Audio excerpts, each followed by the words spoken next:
درنو او قدرمنو مینوالو تاسو سره نن د یو داسې ښځې واقعه شریکوم چې هغې په خپله دغه ټول معلومات شریک کړي دي او ویلي چې څنګه زما خاوند پردو ښځو سره ناروا او غلط کارونه کول، حال دا چې خاوند یې ډاکټر هم و. تر اخره را سره پاتې شئ، ډېره زیاته عبرتناکه واقعه ده. قدرمنو دغه ښځه خپله واقعه بیانوي چې زه یوه ورځ هسپتال ته خپل یو مریض سره تللی وم چې هلته زه د یو ډاکټر خوښه شوم او بیا یې ما پسې رشته راولېږله او ما ته یې د واده کولو اظهار وکړو چې زمونږ کورنۍ هم ښه وګڼله ځکه چې هلک په ښه نوکرۍ باندې و، نو ځکه یې ورته زما رشته ورکړه او ما سره یې واده وشو. هغه وایي چې د واده څه موده تېره شوې وه چې یوه ورځ زما خاوند کور ته راغی او په غرمه کې زه ځان سره روانه کړم او راته ویل چې زر تر زره باید موږ ستاسو کور ته لاړ شو، یعنې ستا د پلار کور ته لاړ شو. ما ترې پوښتنه وکړه چې څه چل دی، خیر خو به وي؟ خو هغه راته وویل چې خیر دی، هسې زه غواړم چې تا ته ستا د مور کور ته چکر درکړم او زه بیا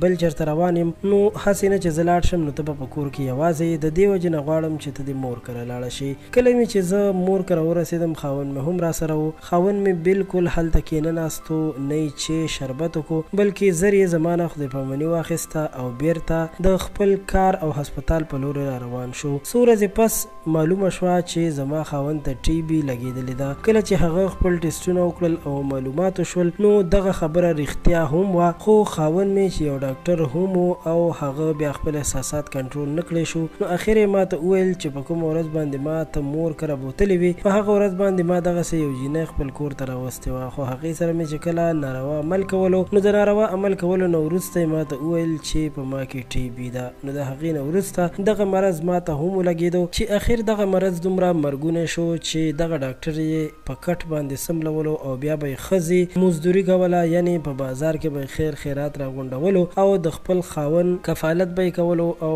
د خپلې کورنۍ خیال به یې ساتلو چې یقینا د دغه ښځې عزت به هم چا بیا خراب کړی وي. نو دغه ښځه خپله واقعه ډېره په افسوس بیانوي. قدرمنو دوستانو، په دې واقعه کې دا یو ډېر لوی عبرت پروت دی چې هېڅکله هم پردو ښځو ته په بده سترګه نه دي کتل پکار، او که بیا څوک ډېر د دغه کار شوق کوي نو پکار ده چې بل واده وکړي، خو د زنا نه ځان لرې ساتل پکار دي ځکه چې دا یو قرض هم دی. امید لرم چې ستاسو به دا ویډیو خوښه شوې وي. ضرور در سره دا ویډیو لایک کړئ او زموږ چینل پښتو پوسټ هم سبسکرایب کړئ. ستاسو ټولو ډېره ډېره مننه.